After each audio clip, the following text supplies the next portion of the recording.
अस्सलामुअलैकुम। इसराइल और यहूदी कौम को उनकी टेलीपैथी जानने वाली अल्पा वापस मिल गई थी, लेकिन तमाम यहूदिया काबरीन इस कशमकश में मुब्तला थे कि जो अल्पा वापस आई है वो दुश्मन टेलीपैथी जानने वालों की आलाकार बनकर आई है या पहले की तरह किसी के दबाव में नहीं है। अल्पा ने ख्याल खुआनी के जरिए तमाम अकाबरीन से कहा, नारंग मेरे बिग ब्रदर के जिस्म में रहकर आप लोगों के दिलो दिमाग में मेरे खिलाफ जहर फैला चुका है। मैं अपनी सच्चाई का यकीन नहीं दिला सकूंगी। ये बात आप भी समझ सकते हैं कि आपको यकीन आए या ना आए, मैं तो हर हाल में यहाँ पहले वाली अल्पा बनकर रहूंगी। आप मुझे इस मुल्क से नहीं निकाल सकेंगे।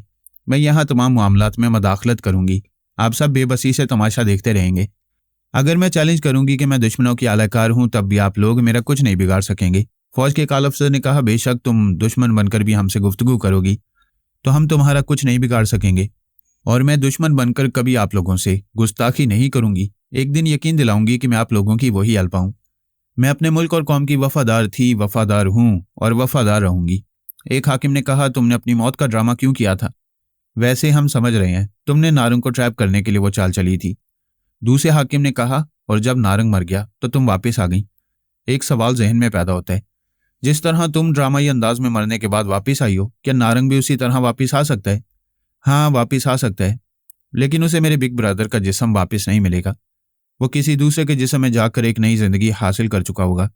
फिर तो वो तुमसे इंतकाम लेने के लिए यहाँ हम सब के लिए भी मसाइल पैदा करता रहेगा। बेशक मैं इस बारे में सोचती रहती हूँ। पता नहीं वो किसके जिस्म में होगा, क्या कर रहा होगा, और फिर हमें परेशान करने के लिए कब अचानक ही आ जाएगा। क्या वो अभी हमारे मुल्क में होगा? मैं अंदाजे से कह सकती हूँ कि वो मुझसे इंतकाम लेने के लिए इसी मुल्क में होगा। पता नहीं उसने हमारे किस यहूदी जवान का जिस्म हासिल किया है। उसकी आत्मा शक्ति बहुत ही खतरनाक है। अल्बा, तुमने हमेशा बड़ी जहानत का सबूत दिया है। इस बार भी उसे ढूंढ निकालने के लिए अपनी जहानत से काम लो, कुछ करो, वरना वो दुश्मन जादूगर जब तक तुमसे इंतकाम नहीं ले लेगा, हमें और हमारे मुल्क को तरह तरह से नुकसान पहुंचाता रहेगा। मैं भी आपकी तरह फिक्रमंद हूँ। अभी जा रही हूँ, अपने कुछ जरा इख्तियार करूंगी, देखती हूँ शायद उसका सुराग मिल जाए। अगर सुराग मिल गया तो मैं आप लोगों को इतला दूंगी। उसने राब्ता खत्म कर दिया। अपनी एक खुफिया पनाहगाह में दिमागी तौर पर हाजिर हो गई। वो एक खूबसूरत सा बंगला था, लेकिन वो वहां तनहा नहीं थी। उसके साथ विच डॉक्टर जमाल रॉबिन का भाई भी था। उसका नाम जेकब रॉबिन था। पहली मुलाकात में या इब्तदाई चंद मुलाकातों में इंसान की नीयत और उसके छुपे हुए इरादे समझ में नहीं आते।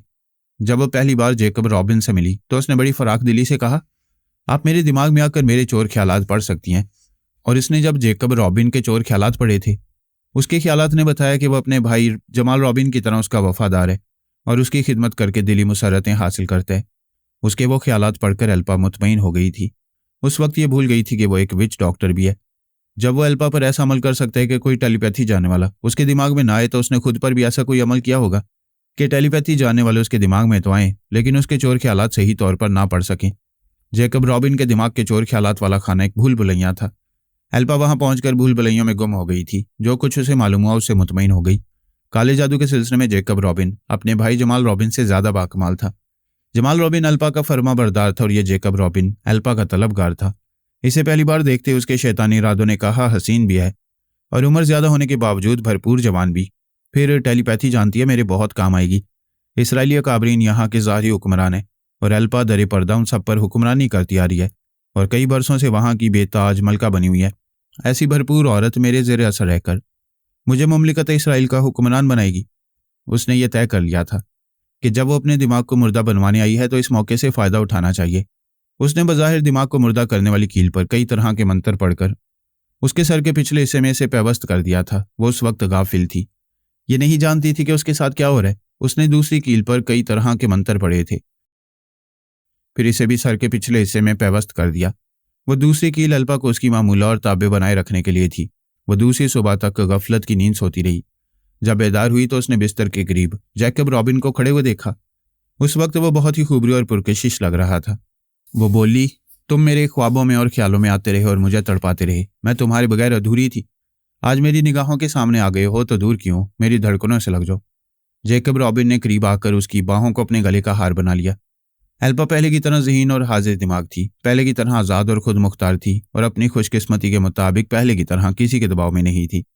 ये जान नहीं सकती थी कि उस पर जेकब रॉबिन ने सिर्फ एक कील के जरिए अमल किया है और उसे हमेशा के लिए अपनी मामूला और ताबे बना लिया है। ये बात वो कभी समझ नहीं सकती थी। जेकब रॉबिन अपना अमल करने के बाद दूसरे दिन जादू के सिलसिले में इस्तेमाल होने वाला तमाम सामान लेकर अल्पा के बंगले में आ गया। अल्पा उसके साथ बहुत खुश थी। अपनी नादानिस्तगी में अपनी मर्जी से उसके तसर्रुफ में रहने लगी। उसने कहा, जेकब, मैं ख्याल ख्वानी में मसरूफ़ रहती हूँ, ऐसा ना करूँ तो दुश्मन मुझे एक पल के लिए भी चैन नहीं देंगे।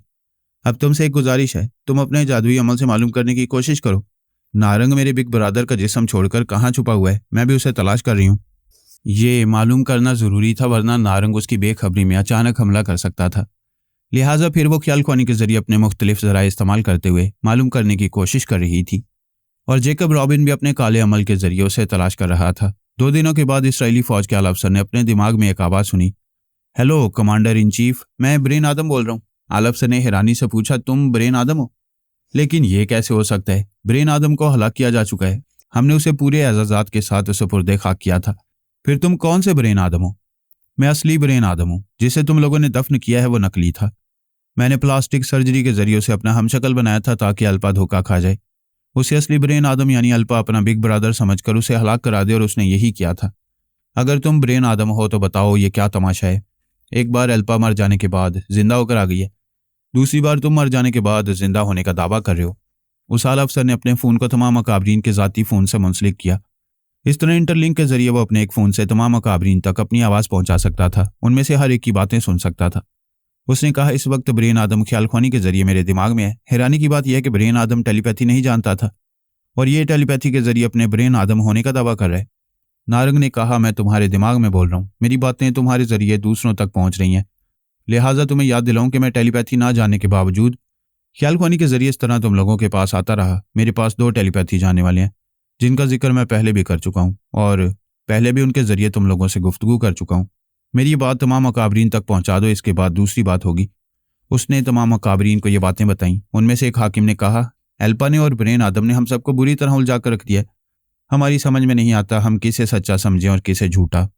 नारंग तक ये बात पहुंची तो उसने कहा, जिस तरह आप लोग अल्पा पर भरोसा कर रहे हैं कि वो किसी दुश्मन टेलीपैथी जानने वाले की आलाकार नहीं है, किसी के दबाव में नहीं है, इसी तरह मुझ पर भी भरोसा किया जाए। आने वाला वक्त बताएगा कि हम दोनों में से कौन काबिल एतबार है, कौन सच्चा और कौन झूठा। पता नहीं कब हकीकत सामने आएगी। तुम में से कोई एक हमारे मुल्क और हमारी कौम का दुश्मन है। जब तक तुम दोनों की हकीकत सामने आएगी, उस वक्त तक तुम में से कोई एक दुश्मन बनकर हमारे मुल्क के अहम राज चुराता रहेगा। नारंग ने कहा, एल्पा यही कर रही है, मैं इसीलिए वापस आया हूँ। एल्पा को अपने मुल्क और अपनी यहूदी कौम के लिए दर्द सर बनने नहीं दूंगा। यहाँ का एक राज भी वो चुराकर अपने किसी आमिल को नहीं दे सकेगी। उसी वक्त एल्पा ख्याल ख्वानी के जरिए काबरीन में से एक के दिमाग में आई तो उसे पता चला कि ब्रेन आदम के नाम से नारंग वापस आ गया है, और ख्याल ख्वानी के जरिए दावा कर रहा है जिस तरह एल्पा मरने के बाद जिंदा हो गई थी, इसी तरह वो भी जिंदा होकर वापस आया है। वो कमांडर इन चीफ के दिमाग में जाकर नारंग की बातें सुनने लगी, उसकी आवाज़ और लबो लहजे को अपनी गिरफ्त में लिया। फिर ख्याल ख्वानी के जरिए उसके दिमाग में पहुंचना चाहा तो उसने सांस रोक ली। उसने फिर ख्याल ख्वानी के जरिए उसके दिमाग में पहुंचने की कोशिश की, फिर बोली, नारंग सांस ना रोकना, मेरी एक बात सुन लो। मगर उसने एक बात भी नहीं सुनी, सांस रोककर उसे भगा दिया। वो दिमागी तौर पर हाजिर होकर अपने सोफे से उठ खड़ी हुई, अपने बेडरूम से निकलकर बंगले के मुख्तलिफ हिस्सों से गुजरती हुई आखिरी कमरे में आई। इस कमरे में कोई सामान नहीं था, सिर्फ काले अमल के सिलसिले में ज़रूरत का कुछ सामान रखा हुआ था। कमरे के वस्त में जेकब रॉबिन बैठा हुआ कुछ मंतर पढ़ रहा था। उसे देखते ही अल्पा ठिठक गई। अगर वो उसकी तन्हाइयों का राजदार ना होता तो अल्पा दोनों हाथ अपनी आंखों पर रखकर वहां से पलटकर भाग जाती, क्योंकि उसके बदन पर लिबास नहीं था। वह नंग धड़ंग नंगे फर्श पर बैठा हुआ था। उसके सर के चारों तरफ 2 बड़ी बड़ी कीलें पेवस्त थीं, आधी सर में घुसी हुई थी और आधी बाहर निकली हुई थी। उसके दोनों हाथ फिजा में उठे हुए थे और दोनों मुट्ठियों में एक एक खंजर था। उसने खंजर की धार को मुट्ठियों से इस तरह जकड़ रखा था कि उसकी हथेलियां और उंगलियां किसी हद तक कट चुकी थीं, और लहू खंजर की धार से होकर खंजर की नोक से टपकता हुआ फर्श पर बह रहा था। उसके सामने कुछ फासले पर एक इंसानी कासा सर रखा हुआ था। उस सर पर अंगारे दहक रहे थे और इन अंगारों से लोबान का धुआं निकलता हुआ कमरे की फिजा में फैल रहा था। अल्पा आंखें फाड़ फाड़ कर इसे देख रही थी। उसने एक रात पहले उसे कहा था, कभी कभी काले जादू में नाकामी होती है तो शैतान को खुश करने के लिए अपना लहू बहाना पड़ता है, तब शैतान खुश होता है और अपने मन की मुराद पूरी होती है। अल्पा ने पूछा था, आखिर कब हमारी मुराद पूरी होगी? कब नारंग हमारी मुट्ठी में आएगा? हम उसे छठे जिस्म में पहुंचाकर फिर 7वें जिस्म में पहुंचाकर कब हलाक करेंगे? उससे कब हमेशा के लिए पीछा छूटेगा? जेकब रॉबिन ने कहा था, अगर मुझे ऐसी ही नाकामी होती रही तो मैं फिर ऐसा अमल करूंगा जिसमें सिर्फ हमारे जैसे विच डॉक्टर ही अपना लहू बहाकर और अजियतें बर्दाश्त करके शैतान को खुश करते हैं। और अल्पा देख रही थी कि वह अपना लहू बहा रहा था, अपने सर के चारों तरफ 2-2 कीलें पेवस्त करके अजियतें बर्दाश्त कर रहा था। अल्पा खुले हुए दरवाजे की चौखट से लगकर और बुरी तरह सहम कर बोली, ओ गॉड, मुझे डर लग रहा है जेकब, ये तुम क्या कर रहे हो?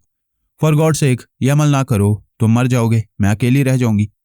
उसकी बात खत्म होते ही जैकब ने एक गहरी सांस अपने अंदर ली, फिर सांस झटके से बाहर की तो दोनों हाथों से खंजर छूटकर फर्श पर गिर पड़े। उसने फिर एक गहरी सांस ली, फिर सांस को एक झटके से बाहर निकाला तो सर से 2 कीलें निकलकर गिर पड़ी।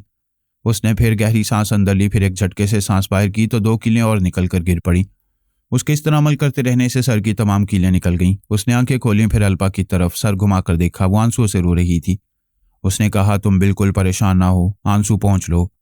ये नारंग पर महज जादुई हमला था, मैं बिल्कुल ठीक हूँ, प्लीज खामोश हो जाओ। वांसु पहुंचते हुए उसके करीब आई, फिर बोली, कुछ कामयाबी हुई? हाँ, कामयाबी हुई भी और नहीं भी। मेरा ख्याल है वो इसी मुल्क में है, इसी शहर में है। अभी हमारे काबरीन से मेरे खिलाफ बोल रहा था। वो नहीं बोल रहा था। एल्पा ने हैरानी से पूछा, क्या कहना चाहते हो? क्या अभी मैंने जो आवाज़ सुनी थी वो नारंग की नहीं थी? नारंग इस वक्त तपस्या में मसरूफ है। मैंने बंद आंखों के पीछे देखा। वह एक ऊंची जगह पर बैठा हुआ है और उसके चारों तरफ एक दायरा सफ़ेद रंग से बनाया हुआ है। मेरे सर में पेवस्त रहने वाली 2 कीलें उसकी तरफ जा रही थीं, लेकिन वो उस हल्के के बाहर रुक गईं। उस दायरे पर अमल किया गया। उसके अंदर ना कोई चीज़ जा सकती है, ना वहाँ इंसानी कदम पहुंच सकते हैं, ना ही हमारा मंत्र कुछ असर दिखा सकता है। वो बोली, ठहरो, मैं फर्स्ट एड बॉक्स लाती हूँ, पहले तुम्हारे जख्मों की मरहम पट्टी करूंगी। वो उसकी तरफ दोनों हथेलियां बढ़ाकर बोला, जब तक मेरा काला अमल जारी था मेरे हाथों में खंजर था। अमल खत्म होते ही खंजर हाथों से निकल गया, लहू बहना बंद हो गया है, ये देखो। उसने अपनी दोनों हथेलियों को उसकी तरफ बढ़ाया। वाकई लहू नहीं बह रहा था। जहां जहां हथेलियों और उंगलियों की खाल कट गई थी वहां खून जम गया था और ऐसा लग रहा था कि वो जख्म भरने वाले हैं। वो मुस्कुराकर बोला, मेरी फिक्र ना करो और ये सुनो कि नारंग कैसी चालें चल रहा है। हाँ, उसके बारे में कुछ बताओ। क्या वो हमारे काबू में आ जाएगा? यही अभी समझ में नहीं आ रहा है। तुम कह रही हो कि नारंग अभी यहाँ के काबरीन से ख्याल ख्वानी के जरिए गुफ्तगू कर रहा था और मैं बड़ी देर से अमल कर रहा हूँ, उसे इस दायरे के अंदर तपस्या करते देख रहा हूँ। जब वो तपस्या में मसरूफ है तो फिर यहाँ के अकाबरीन से कौन गुफ्तगू कर रहा है? एल्पा ने कहा, और कौन गुफ्तगू करेगा? अगर वो खुद अकाबरीन से नहीं बोल रहा था तो उसने किसी टेलीपैथी जानने वाले से दोस्ती की होगी। उसका वही टेलीपैथी जानने वाला दोस्त नारंग बनकर हमारे काबरीन से बोल रहा होगा। उसने एल्पा से कहा, तुम मेरे दिमाग में आओ, मैं आंखें बंद करके मंत्र पढ़ रहा हूँ। मेरे मंत्र की आवाज़ जिस सिमत जाएगी उसी सिमत वो टेलीपैथी जानने वाला दोस्त मौजूद रहेगा। तुम उसकी आवाज़ सुन सकोगी, फिर उसके लब लहजे को गिरफ्त में लेकर उसके पास पहुंच सकोगी। एल्पा ख्याल ख्वानी के जरिए जैकब के दिमाग में आ गई। जैकब आंखें बंद के दोनों हथेलियां फिजा में फैलाकर ऊंची आवाज़ से मंत्र पढ़ने लगा। एल्पा उसके अंदर रहकर उसकी आवाज़ सुन रही थी। थोड़ी देर के बाद उसे वही नारंग की आवाज़ सुनाई दी। वो काबरीन में से एक फौजी अफसर को मुखातिब करके कह रहा था, मिस्टर कमांडर इन चीफ, आपका मुतालबा बचकाना है। ना मैं आपके सामने आऊँगा ना ही एल्पा आएगी। मैं एक बार फिर यकीन दिलाता हूँ, ज़रा सब्र करें। मैं जल्दी एल्पा को उसकी खुफिया पनाहगाह से निकालकर उसकी लाश तोहफे के तौर पर आप लोगों को पेश करूंगा, और जब पूरा यकीन हो जाएगा कि वो मर चुकी है तो मैं खुद ही मंजर-आम पर आ जाऊंगा। एल्पा जैकब के दिमाग में रहकर उसकी बातें और आवाज़ें सुन रही थी। उसके लब लहजे को अपने जहन में नक्श कर रही थी। फिर उसने ख्याल ख्वानी की परवाज़ की और उस बोलने वाले के दिमाग में पहुंची तो उसने सांस रोक ली। उसने फिर ख्याल ख्वानी के जरिए उसके दिमाग में पहुंचकर कहा, प्लीज़ सांस ना रोकना, मुझसे 2 बातें कर लो। वो बोला, मैं जहाँ तक समझ रहा हूँ शायद तुम एल्पा हो। हाँ, मैं एल्पा हूँ, मगर तुम कौन हो? मेरा नाम भीमा दास है, मैं गुरु नारंग का चेला हूँ। अपने गुरु की सेवा करना मेरा धर्म है। मगर ताजुब है, तुमने मेरी आवाज़ कैसे सुनी है, यहाँ मेरे दिमाग तक कैसे पहुँच गई हो? एक तुम और तुम्हारा गुरु ही काला जादू नहीं जानती हैं। मेरे एक साथी भी बहुत बड़ा जादूगर है। उसी ने मेरे दिमाग को बज़ाहिर मुर्दा बना दिया है। कोई भी टेलीपैथी जानने वाला मेरे अंदर नहीं आ सकता। गुरु ने मुझे बताया था कि तुम किसी विच डॉक्टर के जरिए ये अमल कराती हो और दुश्मनों से महफूज रहती हो। सिर्फ इतना ही नहीं, मैंने उस विच डॉक्टर साथी के जरिए तुम्हारे गुरु को ढूंढ लिया है, लेकिन उसके करीब नहीं पहुंच पा रही हूँ। उसके चारों तरफ जो दायरा है उसके अंदर मेरा विच डॉक्टर साथी नहीं पहुंच पा रहा है। भीमा ने हंसते हुए कहा, वो दायरा नहीं, लक्ष्मण रेखा है। तुम नहीं जानती कि ये लक्ष्मण रेखा क्या होती है। बस इतना समझ लो कि एक ऐसी लकीर होती है जिसके अंदर कोई ज्ञानी भी कदम नहीं रख सकता। मैंने जो दायरे की तरह लकीर खींची है वह लकीर दीवार बन गई है। तुम्हारे साथी का कोई जादूस दीवार से गुजरकर मेरे गुरुदेव तक नहीं पहुंच सकेगा। एल्पा उसे बातें कर रही थी, उसके चोर ख्यालात के जरिए मालूम कर रही थी कि वो एक कमरे में बैठे हुए खिड़की के बाहर देख रहे। बाहर सड़क के दूसरी तरफ एक बहुत बड़ा मंदिर दिखाई दे रहा था। बहुत सी हिंदू औरतें और मर्द आते जाते दिखाई दे रहे थे। इसका मतलब यह था कि नारंग हिंदुस्तान पहुंच गया है। एल्पा भीमा को बातों में लगाकर इसी हद तक मालूमात हासिल कर सकती थी। वो उसके चोर ख्यालात को ये उगलने पर मजबूर नहीं कर सकती थी कि वह हिंदुस्तान के किस शहर में है। अगर वह उसके चोर ख्यालात को छेड़ती तो भीमा समझ लेता कि एल्पा उसके अंदर रहकर मक्कारी कर रही है। उसने पूछा, भीमा, क्या हमारी दोस्ती हो सकती है? होने को तो बहुत कुछ हो सकता है, लेकिन मेरे गुरुदेव ने कहा है कि तुम्हारी दोस्ती और दुश्मनी भी महंगी पड़ती है। ये तो मैं अपनी आंखों से देख रहा हूँ। तुम्हारी दुश्मनी की वजह से गुरुदेव मरते मरते बच गए हैं। मैं न होता तो तुम उन्हें मार चुकी होती। तुम दोस्ती करोगे तो मैं तुम्हारे गुरुदेव से दुश्मनी नहीं करूंगी। तुमसे इल्तिजा करूंगी कि अपने गुरुदेव को समझाओ वो मेरी मुखालफत ना करें। मेरी दुश्मनी की वजह सिर्फ यही है। अगर वो मेरे मुल्क में नहीं आएंगे तो मैं उनकी बेहतरीन दोस्त बनकर दिखाऊंगी। तुम दुरुस्त कहती हो। मेरे गुरुदेव तुमसे और तुम्हारे मुल्क से सिर्फ इसलिए दुश्मनी कर रहे हैं कि मैडम सोनिया के ताबे थे। उन्हें खुश करने के लिए तुम्हें परेशान कर रहे थे। ये शर्म की बात है कि तुम्हारे गुरुदेव हिंदू होकर मुसलमानों की गुलामी करते हैं। मैं हिंदू हूं और तुम यहूदी हो। हम दोनों मुत्तहिद हो जाएं तो इन मुसलमानों को हर मामले में शिकस्त देते रहेंगे। वो खुश होकर बोली, तुम एक बार मुझसे दोस्ती करके देखो, हम दोनों मिलकर वाकई उन्हें हर कदम पर शिकस्त देते रहेंगे। मैं एक बात कहना चाहती हूँ। हाँ ज़रूर कहो, मैं सुन रहा हूँ। तुम इस दोस्ती के सिलसिले में गुरुदेव से क्यों बात करना चाहते हो? वो तो 40 दिनों तक तपस्या में मसरूफ रहेंगे। क्या हम 40 दिन तक दोस्त बनकर नहीं रहेंगे? ऐसी बात नहीं है। हम आज ही से और अभी से दोस्ती के मामलात इस तरह तय करेंगे कि बाद में गुरुदेव इस बात का बुरा नहीं मानेंगे। वाह भीमा, तुमने अपनी दानिशमंदी से दिल खुश कर दिया है। मैं सोच रही थी पता नहीं तुम कौन हो, कैसे हो। तुम्हारी बातों से तो मैंने मालूम कर लिया कि बहुत ज़हीन हो और हाजिर दिमागी से फैसला कर लेते हो। लेकिन ज़ाहिरी तौर पर कैसे हो? कद्दे-आवर हो, स्मार्ट हो। मैं तुम्हें एक नज़र ज़रूर देखूंगी। एल्पा, तुम टेलीपैथी की दुनिया में बरसों से नाम कमाती आ रही हो। आज मेरे बारे में इतनी लगन से सोच रही हो तो मुझे खुशी हो रही है। आज मैं जैसा भी दिखाई देता हूँ कुछ दिनों बाद वैसा नजर नहीं आऊंगा। मैं प्लास्टिक सर्जरी के जरिए अपने चेहरे को और बदन की रंगत को बदल रहा हूँ। मेरा कद 6.5 फुट है और इतना सेहतमंद हूँ कि मेरा बदन फौलाद नहीं फौलाद। वो बात यह है कि मैं यहाँ दिन रात हिंदी बोलता हूँ, इसलिए ज़ुबान से हिंदी तलफ़्फ़ुज़ अदा हो जाता है। मगर मैं जब से अरबी और तुम्हारी इब्रानी ज़ुबान सीख रहा हूँ तब से सही तरह बोलना आ गया है। क्या मैं तुम्हारी इब्रानी ज़ुबान किसी हद तक सही बोल रहा हूँ? तुम बताओ। फैंटास्टिक। तुम तो इब्रानी ज़ुबान ऐसे बोल रहे हो जैसे कट्टर यहूदी हो। तुमने हमारी ज़ुबान पर अबूर हासिल कर लिया है। क्या बहुत अरसे से सीख रहे हो? वो मुस्कुरा के बोला, नहीं, मैंने इब्रानी ज़ुबान सीखने के लिए एक यहूदी को ट्रैप किया था। एक आमिल को हुक्म दिया था कि वो ये ज़ुबान मेरे ज़हन पर नक्श करे। मुझ पर तनवीमी अमल करके पहले अरबी ज़ुबान नक्श कराई गई। इस तरह मैं अंग्रेज़ी, फ्रांसीसी, अरबी, इब्रानी और रूसी ज़ुबान अच्छी तरह समझने और बोलने लगा हूँ।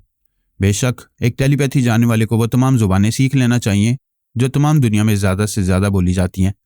हमें दोस्ती के सिलसिले में चंद अहम बातों को अच्छी तरह याद रखना चाहिए। पहली बात यह है कि हम दोनों कभी एक दूसरे के सामने नहीं आएंगे और एक दूसरे को अपने अपने दिमाग में भी नहीं आने देंगे। मेरे साथ एक आलाकार रहेगा, तुम भी कोई अपना आलाकार बनाकर रखो। हम उन आलाकारों के दिमागों में पहुंचकर गुफ्तगू किया करेंगे। ये एहतियाती तदाबीर ज़रूरी हैं, मैं तस्लीम करती हूँ। हम इन्हीं तदाबीर पर अमल करते रहेंगे। तुम यहाँ के वक्त के मुताबिक कल सुबह 10 बजे मेरे दिमाग में आओ। मैं उस वक्त तक किसी को अपना आलाकार बना लूँगा। तुम आओगी तो मैं तुम्हें उसके दिमाग में पहुँचा दूंगा। पहले मैं तुम्हारे किसी आलाकार के दिमाग में आऊँगा। क्या यह ठीक रहेगा? उसने तायद की, हाँ बिल्कुल ठीक रहेगा। हम दोनों हम मजाज हैं। जैसा मैं सोचती हूँ वैसे ही तुम कह रहे हो।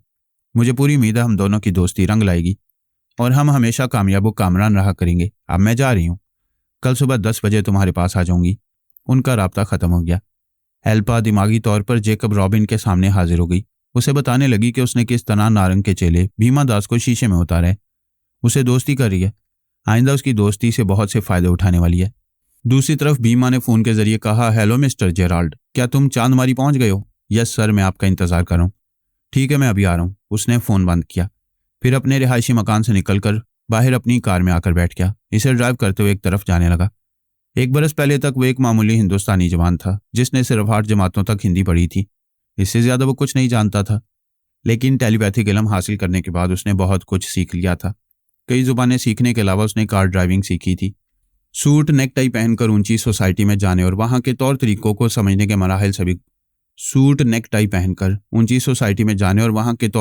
समझने के मराहिल से भी गुजर चुका था। अभी वो चांदमारी की तरफ जा रहा था। चांदमारी उस जगह को कहते हैं जहाँ राइफल शूटिंग की तरबियत हासिल की जाती है। एक बदनामे ज़माना कातिल और दीगर जुराइम में मुलव्विस रहने वाला जेराल्ड वहाँ आया करता था। उसे मौजूदा जदीद असले के बारे में तफसील से बताया करता और इन्हें इस्तेमाल के तरीके भी सिखाता। जेराल्ड बहुत ही खतरनाक मुजरिम था। कभी कानून की गिरफ्त में नहीं आता था, लेकिन भीमा की गिरफ्त में आ गया था। भीमा ने इसे ट्रैप किया था, फिर इसे अपना मामूल और आलाकार बना लिया था। ऐसा खतरनाक बदनामे ज़माना मुजरिम आइंदा उसके बहुत काम आ सकता था। वह चांदमारी पहुंचकर जेराल्ड से जदीद असले के बारे में मालूमात हासिल करता रहा और इन्हें इस्तेमाल करने के तरीके भी सीखता रहा। 2 घंटे बाद वह वहां से वापस हुआ। 1 घंटे तक कार ड्राइव करते रहने के बाद एक बड़े से खाली मकान के सामने पहुंचा। वह मकान खाली नहीं था। इसके एक बहुत बड़े कमरे में नारंग एक जरा ऊंची जगह बैठा हुआ तपस्या में मसरूफ था। उसके चारों तरफ सफेद रंग से एक दायरा खींचा गया था। विच डॉक्टर जेकब रॉबिन का कोई जादू इस दायरे के अंदर नहीं पहुंच सकता था और ना ही नारंग को कोई नुकसान पहुंचा सकता था। अगर कोई दुश्मन वहां पहुंच भी जाता तो इस दायरे के अंदर कदम नहीं रख सकता था। लेकिन भीमा इस दायरे के अंदर आ गया, फिर नारंग के करीब आकर उसके शाना बशाना ऊंची जगह पर बैठ गया। उसकी तरह तपस्या का आसन इख्तियार करके आधे घंटे तक ज्ञान ध्यान में मसरूफ रहा। फिर नारंग के दिमाग में पहुंचकर बोला, कैसे हो? उसकी आवाज़ सुनकर नारंग थोड़ी देर के लिए तपस्या के ध्यान से निकल गया। उसकी तरफ देखकर उसके सामने हाथ जोड़कर बोला, भीमा महाराज, मैं आपका सेवक हूँ और आपका एहसान मानता हूँ। आपने मुझे सारी दुनिया से छुपाकर तपस्या करने का मौका दिया। हाँ, मौका दिया है। कभी तुम मेरे गुरु थे और मैं तुम्हारा चेला। आज मैं तुम्हारा गुरु और तुम मेरे चेले। मैं नहीं चाहता कि आत्मशक्ति हासिल करने के बाद तुम मेरे जादुई अमल से निकलकर मुझ पर बढ़तरी हासिल करो। इसलिए तुम्हारी आत्मशक्ति मुकम्मल होने तक मैं तुम्हारे दिमाग पर जादुई अमल और तन्वीमी अमल करता रहूंगा। तुम महान आत्मशक्तिमान बनकर भी मेरे सेवक बनकर रहोगे। वो बोला, गुरु भीमा दास, मैं आपके पैरों की धूल और धूल बनकर रहने वाला सेवक ही फूल की तरह अपने गुरु के सामने तरोताज़ा रहते हैं। क्या अब मैं आपका ध्यान करूं? हाँ, ध्यान करो और सिर्फ मुझे देखते रहो। उसने आंखें बंद कर ली, फिर बंद आंखों के पीछे भीमा को देखने लगा। भीमा हर रोज की तरह उस पर तन्वीमी अमल करने में मसरूफ हो गया। वो दिन के 12 बजे और रात के 12 बजे इसी तरह अमल किया करता था ताकि वो आत्मा शक्ति मुकम्मल तौर पर हासिल कर ले, तो इसके बाद भी वह भीमा के मुसलसल अमल की वजह से उसका गुलाम बना रहे। टेलीपैथी की दुनिया में सभी मौके से फ़ायदा उठाती हैं।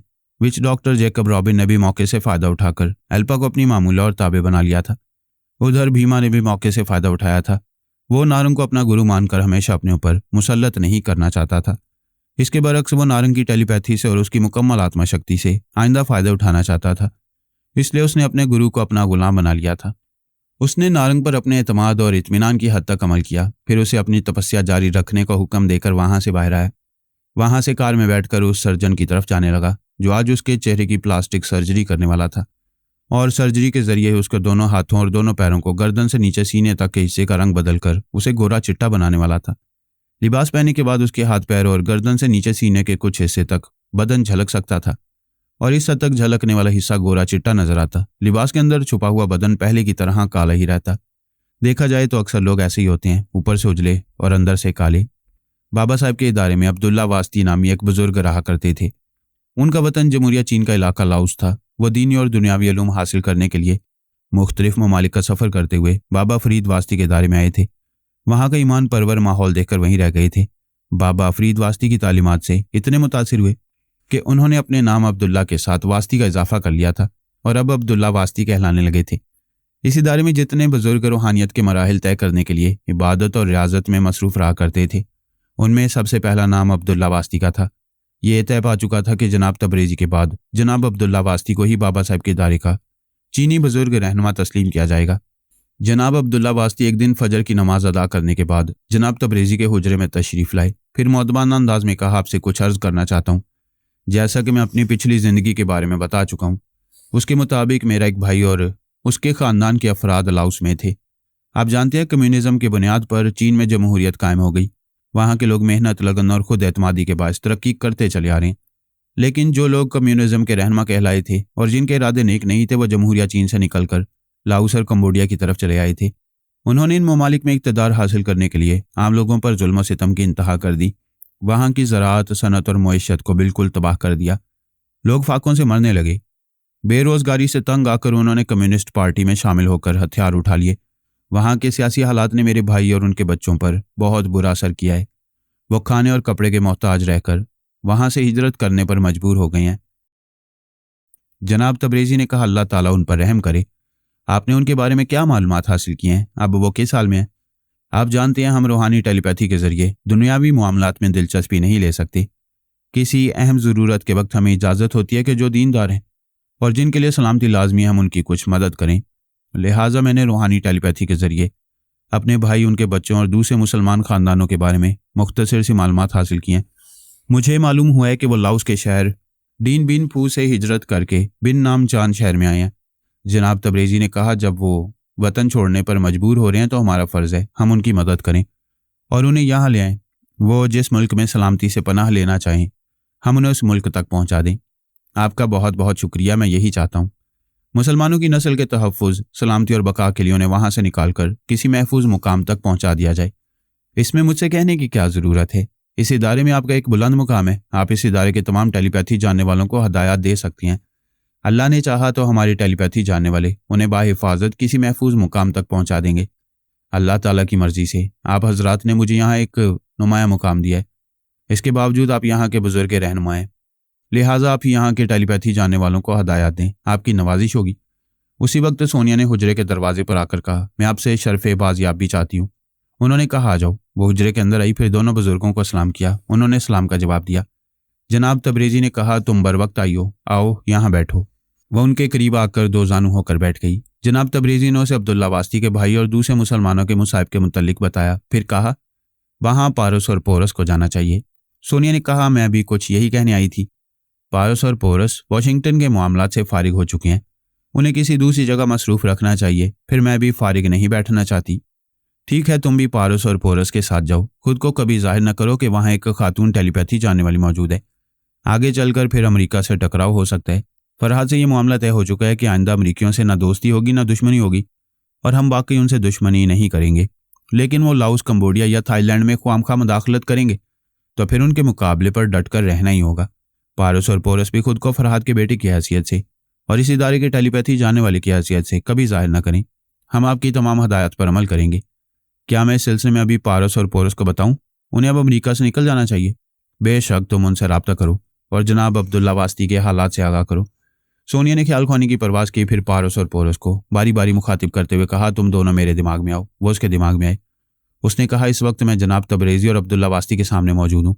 जनाब तबरेज़ी के आइंदा के लिए जो हदायत तुम्हारे लिए वो मैं बयान कर रही हूँ। सोनिया उन दोनों को जनाब अब्दुल्ला वास्ती के बारे में तफसील से बताने लगी। फिर उन्हें यह भी बताया कि जनाब तबरेज़ी ने वहाँ जाकर किस तरह मसरूफ़ रहने के लिए कहा है। उन्हें वहाँ टेलीपैथी का मुजाहरा करने की इजाज़त है, लेकिन खुद को पारस और पोरस की हैसियत से कभी जाहिर नहीं करना चाहिए। फिर उसने जनाब अब्दुल्ला वास्ती से कहा, जनाब मैं चाहती हूँ कि आप पारस और पोरस को अपने दिमाग में आने की इजाज़त दें ताकि वो ज़रूरी मालूमात हासिल कर सकें। उन्होंने कहा, बेशक, वो अभी मेरे पास चले आएँ। पारस और पोरस उनके दिमाग में पहुँच गए। सोनिया ने सवाल किया, आपके भाई और उनके बच्चों के नाम क्या हैं? उनके बारे में कोई और मालूमात हो तो फराहम करें। जनाब अब्दुल्ला वास्ती ने कहा, मेरे भाई का नाम कोला योंग है। असल नाम कलाम योंग है, लेकिन वहाँ की ज़ुबान के मुताबिक कोलाम योंग कहा जाता है। इसी तरह योंग का एक बेटा 30 बरस का है, उसका नाम सलाम योंग है, लेकिन सलाम योंग के नाम से पहचाना जाता है। उसकी एक बेटी 25 बरस की और उसका नाम सलमा योंग है। वो वहाँ की ज़ुबान के मुताबिक सुलमाचे कहलाती है। दूसरी बेटी 22 बरस की, उसका नाम राबिया है। वहाँ की ज़ुबान के मुताबिक रोबाचे कहा जाता है।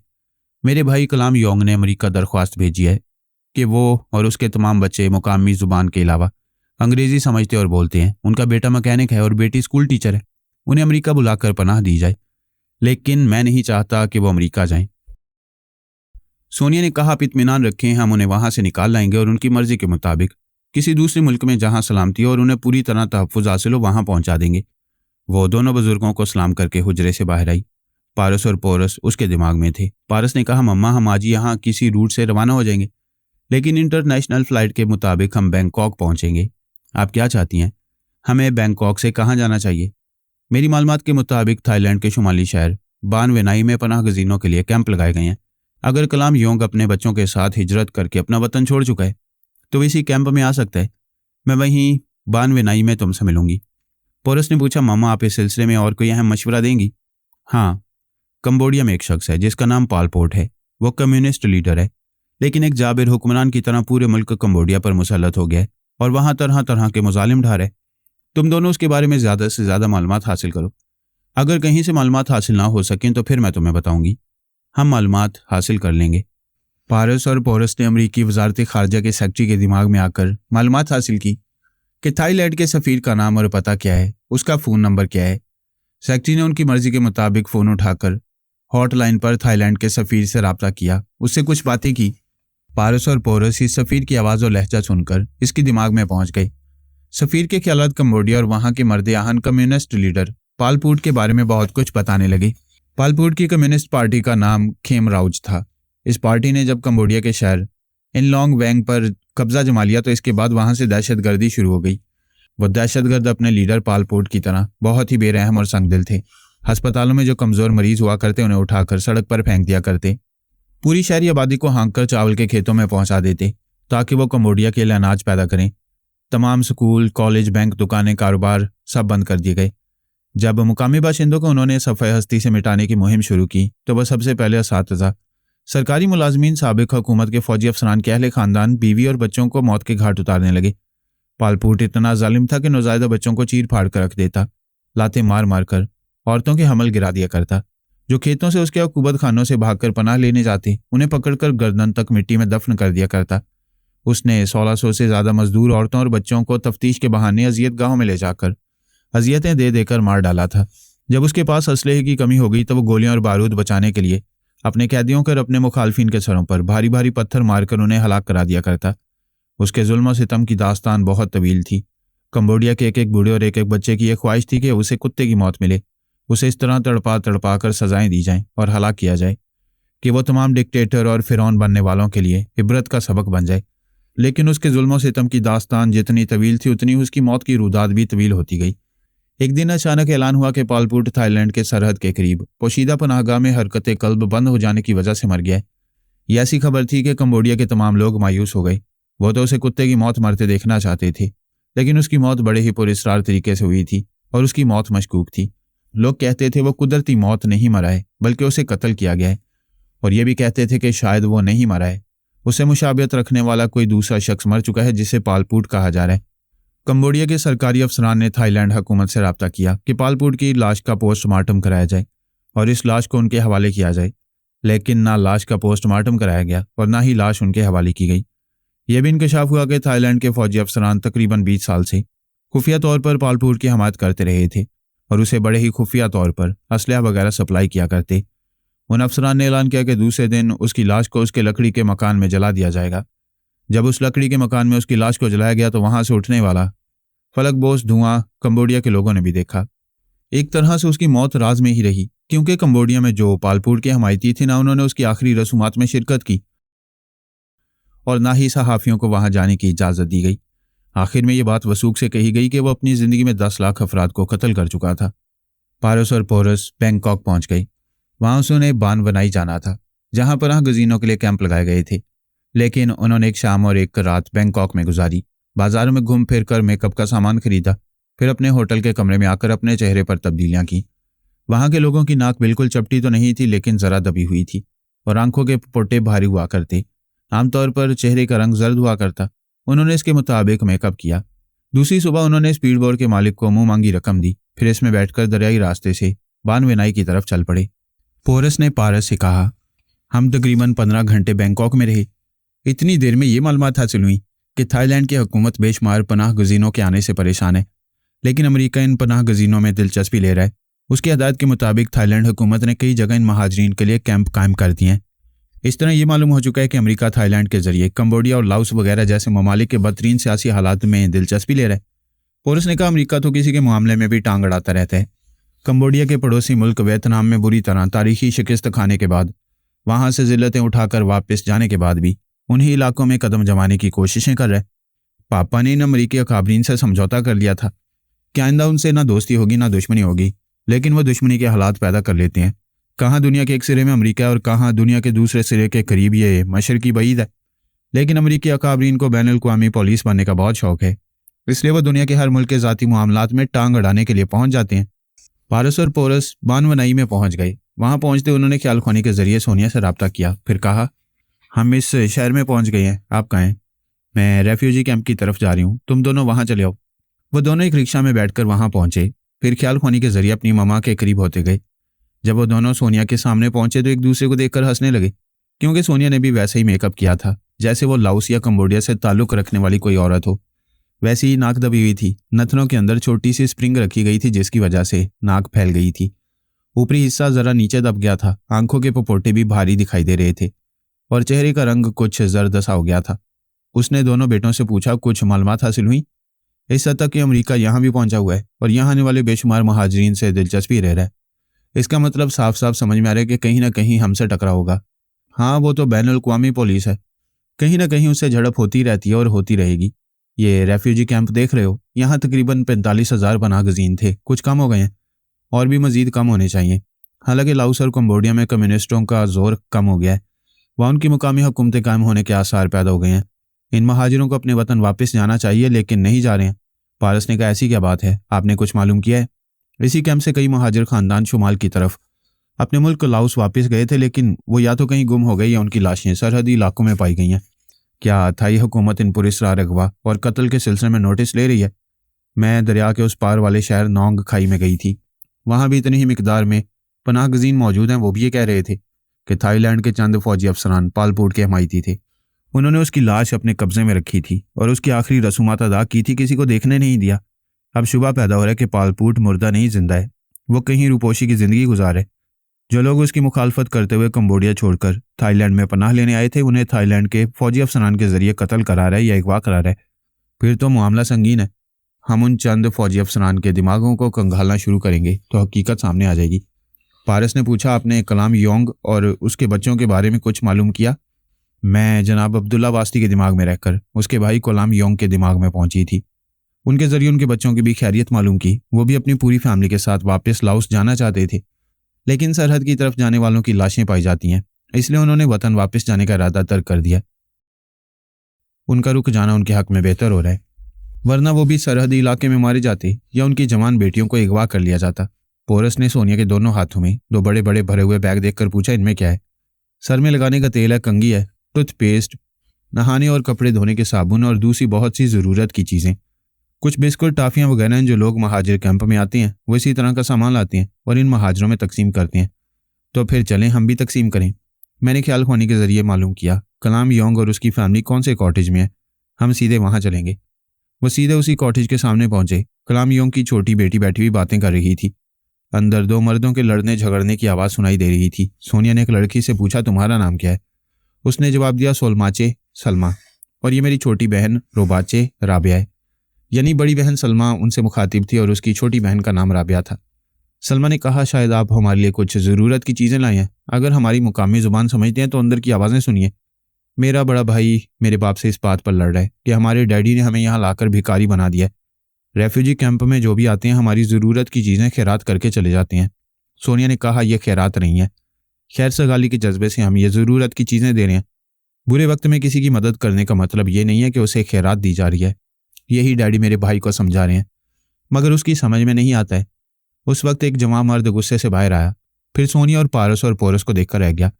उनके हाथों में बड़े बड़े बैग देखकर बोला, अच्छा तो तुम लोग भी खैरात देने के लिए आए हो? सोनिया ने कहा, तुम गलत समझ रहे हो। अगर ये खैरात है तो इस महाजिर कैंप में जो कुछ भी मिल रहा है वो जज्बा हमदर्दी से नहीं बल्कि खैरात के तौर पर मिल रहा है। तुमने पहले ही दिन से इस महाजिर कैंप में रहने से इनकार क्यों नहीं किया?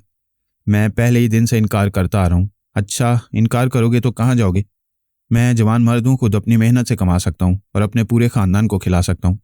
थाईलैंड में तुम्हें महाजिर कैंप से बाहर जाने की इजाज़त नहीं। तुम अपने वतन वापस जाओगे तो वहाँ के सियासी हालात तुम्हारे खिलाफ होंगे। कोई खिलाफ नहीं है, वहाँ कम्युनिस्ट गुरीलों को मुझ जैसे मुकामी लोगों की ज़रूरत है। मैं जाऊँगा तो मुझे अच्छे खासे मुआवजे पर रख लिया जाएगा। वाह, क्या सोच है तुम्हारी। तुम अपने बूढ़े बाप के और दो जवान बहनों के एक ही बेटे और भाई हो। तुम गोरीला जंग में मारे जाओगे तो क्या ये सारी ज़िंदगी महाजिर कैंप में खैरात का खाना खाते हुए गुजार देंगे? उस वक्त तुम्हें गैरत नहीं आएगी। वो गुस्से से बोला, ए मैडम, मुझसे बहस ना करो। मैं अपने डैडी का फैसला सुन चुका हूँ। आज ही मैं अपने वतन लाओस वापस जाऊँगा। वहाँ कम्युनिस्ट गुरीलों को मुझ जैसे मैकेनिक की ज़रूरत है। जब मैं खुद कमाऊँगा तो मेरी डैडी की आंखें खुल जाएंगी और वो मेरी बहनों को लेकर अपने वतन वापस आएंगे। वहाँ कम्युनिस्ट गुरीले उन्हें पूरा तहफ़्फ़ुज़ देंगे। सोनिया ने कहा, वाह, शाबाश। जिन कम्युनिस्टों ने वहाँ तुम सब पर जुल्म सितम ढाए, जिनकी वजह से तुम जवान बहनों की इज्जत आबरू बचाने के लिए यहाँ चले आए, अब फिर वहाँ वापस उन्हीं जालिम दरिंदे कम्युनिस्ट गुरीलों की पनाह में जाना चाहते हो? ये कौन सी दानिशमंदी है? देखो मैडम, मैं पहले कह चुका हूँ, मुझसे बहस ना करो। जो समझाना है वो मेरे डैडी को और मेरी बहनों को समझाओ। मैं बहुत ज़िद्दी हूँ, फैसला कर चुका हूँ और अभी अपने वतन वापस जा रहा हूँ। ये कहकर वो जाने लगा। पारस ने उसके दिमाग में रहकर उसके दोनों पैरों को एक दूसरे से टकराया। वो चलते चलते लड़खड़ाकर औंधे मुँह गिर पड़ा। जहाँ गिरा वहाँ एक छोटा सा पत्थर था। पेशानी उस पत्थर पर लगी। उसे दिन में तारे नजर आने लगे। बहनों ने अपने भाई की पेशानी से खून बहते देखा तो अपने डैडी को आवाज़ें देती हुई भाई की तरफ दौड़ पड़ी। उन्होंने दोनों तरफ से भाई को संभाला, फिर उसे ज़मीन पर बिठाया। उसका सर चकरा गया था। वो बोला, मैं बिल्कुल ठीक हूँ, मुझे छोड़ दो। कलाम योंग ने दरवाजे पर आकर कहा, हाँ, इसे छोड़ दो, ना रोको, ये ऐसे ही जाएगा और औंधे मुँह गिरता रहेगा। इस कमबख्त को अपने पैरों पर अच्छी तरह चलना नहीं आया और ये गुरीला फौज में जा रहा है। जाते ही कहीं से एक गोली आकर लगेगी और किस्सा तमाम हो जाएगा। मरने के बाद इसे पता भी नहीं चलेगा कि इसका बूढ़ा बाप और इसकी जवान बहनें इसके पीछे मातम कर रही हैं। पारस ने कलाम योंग के शाने पर हाथ रखकर उससे थपकते हुए कहा, परेशान ना हो, आपका बेटा कहीं नहीं जाएगा, आपके बुढ़ापे का सहारा बनकर रहेगा। उसका बेटा सलाम योंग जमीन पर से उठकर खड़ा हो गया, कपड़े झाड़ते हुए बोला, मैं जरूर जाऊंगा, मेरे डैडी मेरी बात नहीं मानती हैं तो मैं भी इनका सहारा नहीं बनूंगा। क्या तुम मुझे जाने से रोक सकते हो? पारस ने कहा, मैं तुम्हें नहीं रोकूंगा, लेकिन तुम्हारे साथ जाऊंगा। बूढ़ा बाप और जवान बहनें उसे सवालिया नजरों से देखने लगी। सलाम योंग ने गुस्से से पूछा, क्या क्या तुम मेरे साथ जाओगे? वो तुम्हारी माँ है या आंटी है? मैं नहीं जानता, वो तो मुझे जाने से रोक रही है और तुम मेरे साथ गोरीला फौज में जाओगे? हाँ, मैंने जंगलों में कद्दावर से फार्म गोरीला जानवर देखा है, लेकिन गोरीले इंसान नहीं देखे। तुम्हारे साथ जाकर देखूंगा। वो आगे बढ़कर उसके लिबास से मिट्टी झाड़ते हुए बोला, आओ हम चलें। सलाम पीछे हटकर बोला, मैं तन्हा जाऊंगा। ठीक है, हम एक दूसरे से जरा दूर दूर रहेंगे, तुम अपनी जगह रहोगे, मैं अपनी जगह, लेकिन तुम्हारा पीछा नहीं छोड़ूंगा। ये क्या जबरदस्ती है, तुम क्यों मेरे साथ जाओगे? तुम बूढ़े बाप और जवान बहनों को छोड़कर क्यों जाओगे? अगर तुम अपनी जिद मनवा सकते हो तो मैं भी अपनी जिद पर कायम हूं, तुम्हारा पीछा नहीं छोड़ूंगा। वह तंबीह के अंदाज में उंगली दिखाते हुए बोला, देखो मिस्टर, मैं बहुत डेंजरस आदमी हूं, मेरा एक हाथ पड़ जाएगा तो तुम अभी मिट्टी चाटने लगोगे। तुम अपनी यह हसरत भी पूरी कर लो। उसकी बात खत्म होते उसने एक घूंसा उसे मारना चाहा। पारस ने उसके हाथ को पकड़ लिया। उसने दूसरे हाथ से हमला करना चाहा। पारस ने दूसरा हाथ भी पकड़ लिया। उसने एक लात मारनी चाहिए तो पारस ने अपनी एक टांग से उसकी लात रोक दी। वह झुलाकर अपने दोनों हाथ उसके हाथों की गिरफ्त से छुड़ाने की कोशिश करने लगा और अपनी नाकामी पर झुलाने लगा। उसने खुद को छुड़ाने के दौरान में उछल उछल कर हमले भी किए। उसका हर हमला नाकाम होता रहा। बड़ी देर बाद वह थक कर हाँफने लगा। फिर शिकस्त खुर्दा अंदाज में बोला, तुम कौन हो? क्यों मेरे पीछे पड़ गए हो? हम तुम्हारे डैडी और तुम्हारी जवान बहनों की भलाई चाहते हैं। ये नहीं चाहते कि एक बूढ़ा अपने बेटे से और बहनें अपने जवान भाई से महरूम हो जाएं। अगर तुम अपनी जिद पर अड़े रहोगे और अपने वतन वापस जाना चाहोगे तो मैं भी तुम्हारे साथ जाऊंगा। ये मेरा आखिरी फैसला है। सोनिया ने उसे कहा, तुम देख चुके हो मेरा ये बेटा कितना शाहजोर है। तुम इसके हाथों से अपने दोनों हाथ नहीं छुड़ा सके, इस पर एक भी हमला नहीं कर सके और अब एक भौंकने वाले कुत्ते की तरह हाँप रहे हो। तुम्हारी बेहतरी इसी में है कि रुक जाओ। नहीं रुकोगे तो जाओ, तुम्हारे साथ ये साए की तरह जाएगा। वो पैर पटकता हुआ जाने लगा। पारस भी उसके पीछे हो लिया। कलाम योंग ने सोनिया और पोरस को देखते हुए कहा, तुम लोग कौन हो? हमसे इतनी हमदर्दी कर रहे हो कि अपने एक बेटे को मेरे सरफिरे बेटे के साथ भेज दिया। सोनिया ने कहा, आप फिक्र न करें, आपके बेटे को कोई नुकसान नहीं पहुंचेगा। मेरा बेटा इसे जल्दी वापस ले आएगा। अगर ऐसा हो जाए और मेरा जवान बेटा वापस आ जाए तो मैं आप लोगों का एहसान कभी नहीं भूलूंगा। इसमें एहसान की कोई बात नहीं है। आप लोग कुछ वक्त हमारे साथ गुजारें। मैं चाहती हूँ आप और आपकी दोनों बेटियां रात का खाना हमारे साथ किसी होटल में खाएं। कलाम योंग ने कहा, हमें इस रेफ्यूजी कैंप से बाहर जाने की इजाज़त नहीं है। हम आपकी दावत कबूल नहीं कर सकेंगे। आप इसकी फिक्र न करें, हम रेफ्यूजी कैंप के मुंतजमीन से इजाज़त हासिल कर लेंगे। इजाज़त मिल जाएगी तो इससे अच्छी बात क्या है। मेरी बेटियां इस कैंप से बाहर जाने के लिए तरस गई हैं, ये भी ज़रा तफरीह कर लेंगी। बेशक, हम इन्हें खूब तफरीह कराएंगे, खूब खाएंगे पिएंगे, आप सब खूब इंजॉय करेंगे। पोरस ने कहा, प्लीज़ ये दोनों बैग रख लें। अपने बेटे की तरह इसे खैरात ना समझें, यह हमारी मोहब्बत का इज़हार है। पोरस ने वो दोनों बैग उन दोनों लड़कियों के सामने रख दिए। उन्होंने शुक्रिया के साथ इन्हें कबूल किया। फिर सोनिया और पोरस इस कैंप से बाहर चले गए। उसने कहा, तुम भाई के दिमाग में जाओ, उससे कहो हम अहम मालूमात हासिल कर रहे हैं और वह तमाम मालूमात उसे फराहम करते रहेंगे। फिलहाल वो ख्याल ख्वानी ना करे और सलाम के साथ रहकर मोहतात रहे। वह सरहद की तरफ जा रहे, जरूर कहीं ना कहीं से दुश्मन हमला करेंगे। पारस के लिए भी खतरा है, दुश्मन छुपकर गोलियां चलाएंगे। फिक्र ना करो, पारस उसे सरहद तक पहुंचने नहीं देगा। सलाम कैंप के बाहर आया, फिर एक टैक्सी वाले को रोककर पिछली सीट पर बैठते हुए बोला, रिवर साइड चलो। पारस अगली सीट पर आकर बैठ गया। सलाम एतराज नहीं कर सका। उसका दिमाग पारस की मुट्ठी में था। जब टैक्सी स्टार्ट होकर आगे बढ़ने लगी तब उसने चौंक कर पूछा, तुम मेरी टैक्सी में क्यों बैठ के हो? टैक्सी किसी की नहीं होती, तुम किराया दोगे, मैं भी किराया दूंगा। वो खामोशी से पारस को तकने लगा, कोई जवाब न दे सका। उसकी टेलीपैथी के जेर असर था। दरिया के किनारे पहुंचकर टैक्सी रुक गई। उसने टैक्सी से उतरकर किराया अदा किया। पारस ने भी टैक्सी से उतरकर पूछा, क्या दरिया के किनारे खुदकुशी करने आए हो? पहले देख लो कि पानी कितना गहरा है। उसने चौंक कर दरिया के किनारे को और आसपास के मनाजिर को देखा, फिर अपनी पेशानी पर उंगली रगड़ते हुए बोला, मैं इधर क्यों चलाया? टैक्सी ड्राइवर अपनी गाड़ी को वापसी के लिए मोड़ रहा था। पारस ने कहा, जरा ठहरो, ये साहब शायद वापस जाएंगे। वो बोला, हरगिज नहीं, मैं वापस नहीं जाऊंगा। मैं तुमसे ये नहीं कह रहा हूं कि अपने डैडी और बहनों के पास जाओ, बहरहाल यहाँ से तो कहीं जाना ही पड़ेगा। वो कुछ परेशान होकर अपने आप बुड़बुड़ाने लगा, पता नहीं मैं यहाँ क्यों चलाया, क्या हो गया है मेरे दिमाग को, कुछ समझ में नहीं आता। पारस ने कहा, जब हद से ज्यादा गुस्सा किया जाए तो दिमाग इसी तरह काम नहीं करता। सोचो, कुछ होता कुछ है। उसने नागवारी से पारस को देखा, फिर तेजी से चलता हुआ टैक्सी की पिछली सीट पर आकर बैठ गया। टैक्सी ड्राइवर से बोला, फैनफेयर ग्राउंड तक चलो। पारस भी टैक्सी की अगली सीट पर आकर बैठ गया। टैक्सी स्टार्ट होकर जाने लगी। पारस उसके दिमाग में था। उसकी अपनी सोच में रहकर कहने लगा, मैं क्या कर रहा हूँ? एक तो अपने डैडी से बदतमीजी करता रहा हूँ, फिर अपनी जवान बहनों को बेसहारा छोड़कर उनसे बहुत दूर चले जाना चाहता हूँ। क्या ये दानिशमंदी है? सलाम ने अपनी सोच में कहा, मैं अपनी बहनों की बेहतरी के लिए जाना चाहता हूँ। पारस ने फिर उसकी अपनी सोच में कहा, बेहतरी कैसे होगी? क्या जिन कम्युनिस्टों ने अपना वतन छोड़ने पर मजबूर किया, हमें घर से बेघर किया, वो हमें फिर एक घर दे सकेंगे? या सिर्फ अपनी गर्ज के लिए मुझे अपने साथ रखेंगे? जब काम निकल जाएगा तो गोली मार देंगे। उन्हें यह अंदेशा होगा कि मैं उनका काम छोड़कर मुकामी हुक्मरानों के पास जाऊंगा और उनके तमाम राज उगल दूंगा। दिमाग में ऐसे ख्यालात आने लगे तो वह पिछली सीट पर बेचैनी से पहलू बदलने लगा। यह हकीकत उसकी नज़रों में थी। बालपूट ने कंबोडिया में अपने मुखालफिन के साथ यही सलूक किया था। उन्हें फाजिल पुर्जों की तरह खेतों में और कारखानों में इस्तेमाल करता रहा। जब उनकी ज़रूरत नहीं रही तो उन्हें गोलियों से हलाक कर दिया। टैक्सी फैनफेयर ग्राउंड के बड़े से गेट के करीब रुक गई। वो टैक्सी से उतर गया। पारस ने ड्राइवर को किराया अदा किया, फिर सलाम के पास आकर बोला, हाँ, यहाँ अच्छा खासा मेला लगा हुआ है। तरह तरह के खेल खेले जा सकते हैं, झूलों में झूला जा सकते हैं, एयर गन से निशानेबाजी की मशक की जा सकती है। तुम सही जगह आए हो, क्योंकि अभी तुम्हारे खेलने और खाने के दिन है। उसने हैरानी से पारस को देखा, फिर फन फेयर ग्राउंड की तरफ देखने लगा। वहां रंग बिरंगी रोशनियों में खुशियों का मेला लगा हुआ था। औरतें, मर्द, बूढ़े और बच्चे सभी खुशियां मनाने और तफरीह करने आए थे। सलाम की समझ में नहीं आ रहा था कि वो क्यों वहां है। उसने गुस्से से पूछा, तुम मुझे यहाँ क्यों लाए हो?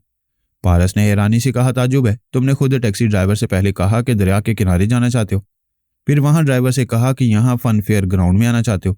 अब मुझे इल्जाम दे रहे हो कि मैं तुम्हें यहाँ लाऊं? वो झुल्लाकर बोला, मुझे क्या हो गया है? जहां जाना चाहता हूं वहां नहीं जा रहा हूं। क्या तुम जादू जानते हो? मुझे अपने रास्ते से भटकाकर इन रास्तों पर पहुंचा रहे हो? वाह, तुमने पहले मुझे इल्जाम दिया कि मैं तुम्हें फन फेयर मेले में लाया हूं, अब जादू करने का इल्जाम दे रहे हो कि जादू के जरिए मैं तुम्हें यहां से वहां भटका रहा हूं। तुम मेरा पीछा क्यों कर रहे हो?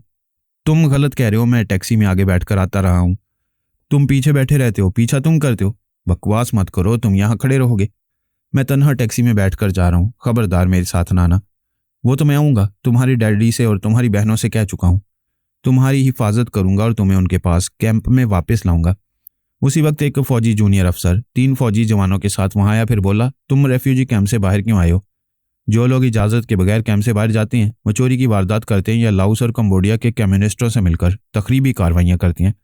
सलाम ने कहा, मैंने ऐसा कुछ नहीं किया है। मैं तो अपने वतन लाओस वापस जाना चाहता हूँ। बकवास मत करो। क्या वहां जाकर भूखे मरोगे? तुम्हें पता है वहां के लोग दाने दाने को तरस रहे हैं। मर्द, औरतें, बच्चे और बूढ़े कई कई वक्तों के फाके कर रहे हैं। छोटे बच्चे फाके करते करते हड्डियों का ढांचा बनते जा रहे हैं। पारस ने उस जूनियर फौजी अफसर के मुख्तसर से ख्यालात पढ़े। पता चला कि वो लोग सलाम का ताकुब नहीं कर रहे थे, बल्कि पारस, पोरस और सोनिया पर नजर रखे हुए थे। ये मालूम करना चाहते थे कि वो तीनों कहाँ से आए और रेफ्यूजी कैंप किस लिए गए थे। और अब एक शख्स यानी पारस रेफ्यूजी कैंप में रहने वाले सलाम के साथ कहाँ घूमता फिर रहा है। उसी वक्त एक अधेड़ उम्र शख्स ने दूर से सलाम को मुखातिब किया, हेलो सलाम, तुम यहाँ हो? तुमने कहा था अंधेरा होते ही हमसे मिलोगे, फिर हमारे साथ जाओगे। वह शख्स करीब आकर सलाम से मुसाफा करने के बाद फौजी जूनियर अफसर से बोला, कैप्टन, ये मिस्टर सलाम है, बहुत अच्छे मैकेनिक हैं, हमारे बहुत काम आएंगे, मैंने अपने साथ ले जा रहा हूँ। सलाम ने कहा, जी हाँ, मैंने तलाश कर रहा था और इनके पास जाना चाहता था, लेकिन पता नहीं कैसे रास्तों से भटक कर यहाँ आ गया। दूर खड़े हुए एक मुकामी शख्स ने दोनों हाथ कमर पर रखकर कहा, मैं इस नौजवान को भटका रहा हूँ और तुम मुझे भटका रहे हो। इसे अपने साथ सरहद पार कम्युनिस्ट गुरीलों के पास ले जाना चाहते हो। ये फौजी अफसर तुम सबकी साजिशों में शरीक है। फौजी कैप्टन ने गुस्से से कहा, यह क्या बकता है, इसे गिरफ्तार करो। 2 फौजी जवानों से गिरफ्तार करने के लिए जाना चाहते थे। उसी वक्त कैप्टन ने उल्टा हाथ फौजी जवान के मुंह पर मारा, फिर दूसरे जवान पर घूंसा मारते हुए बोला, मैंने गिरफ्तार करने के लिए कहा और तुम गिरफ्तार करने जा रहे हो। ये नहीं सोचते कि वो एक शरीफ और पुरअमन शहरी है? जो अधेड़ उम्र का शख्स सलाम को अपने साथ ले जाना चाहता था, उसने कैप्टन से कहा, कैप्टन, तुम बहुत बड़े फौजी अफसर बन रहे हो, जबकि तुम दोगले हो। एक तरफ थाईलैंड के फौजी अफसर और दूसरी तरफ कम्युनिस्ट गोरीलों के दलाल हो। इसीलिए सलाम जैसे हुनरमंद और जंगजू नौजवानों को लाओस या कंबोडिया के कम्युनिस्ट गोरीलों के पास भेजते रहते हो। कैप्टन ने ताजुब से इस अधेड़ उम्र के शख्स को देखा, फिर पूछा, मिस्टर चंद, तुम मेरे खिलाफ बोल रहे हो? क्या तुम्हारा दिमाग चल गया? ये क्यों जाहिर कर रहे हो कि हम कौन है और दरे पर्दा क्या कर रहे हैं? उसकी बात खत्म होती ही मिस्टर चंद ने कैप्टन के मुंह पर एक घूंसा मारा। वो लड़खड़ाकर पीछे चला गया। 2 सिपाहियों ने उसे थाम लिया, वरना वो जमीन पर जा पड़ता। फिर एक फौजी ने मिस्टर चंद को राइफल के निशाने पर रखते हुए कहा, खबरदार, एक कदम भी आगे न बढ़ाना। सर, मुझे हुक्म दें, मैं इसे गोली मारूं। नहीं, ठहरो, कुछ गड़बड़ है। हमें पहले बताया गया था कि कुछ खतरनाक लोग बाहर से यहाँ आए हैं और वह दिमागों में घुस घुस कर मार डालते हैं। मिस्टर चंद ने अपना सर खुजाते हुए कहा, मुझे कुछ ऐसा ही लग रहा है। अभी मैंने तुम्हें अपनी मर्जी से घूंसा नहीं मारा और तुम्हारे खिलाफ कुछ नहीं बोलना चाहता था, मगर बेख्तियार बोलता चला गया। दूर खड़े हुए मुकामी जवान ने कहका लगाते हुए कहा, मैं तुम्हारे दिमागों में घुसना चाहता हूँ। अभी मैंने कैप्टन के दिमाग में घुसकर इसके फौजी जवानों की पिटाई की, फिर मिस्टर चंद तुम्हारे दिमाग में घुसकर कैप्टन को घूंसा मारा। मैं टेलीपैथी जानता हूँ। मेरा नाम जेरी वोंग है। उनकी बातों और हरकतों के दौरान में पारस ने ख्याल खोने के जरिए मालूम किया, जो खुद को जेरी वोंग कह रहा था वह टेलीपैथी नहीं जानता था। उसके दिमाग में पोरस मौजूद था। थाईलैंड के फौजी अफसरान जो लाखों अफराद के कातिल पालपूट की हमायत करते रहे थे, अभी उसकी कम्युनिस्ट पार्टी के लिए दर पर्दा काम कर रहे थे। उनकी इस मुखालफत में मसरूफियात के बायस बड़ी हद तक यकीन हो रहा था कि पालपूट अभी जिंदा है। थाईलैंड के फौजी अफसरान ने उसकी मौत का झूठा ऐलान किया था और किसी दूसरे की लाश उस लकड़ी वाले मकान में जलाकर यह यकीन दिलाया था कि पालपूट मर चुका है। अभी सोनिया और पोरस को ज्यादा ख्याल खोनी करने का मौका नहीं मिला था। वो थाईलैंड के चंद अफसरान के दिमागों में पहुंच पाए थे।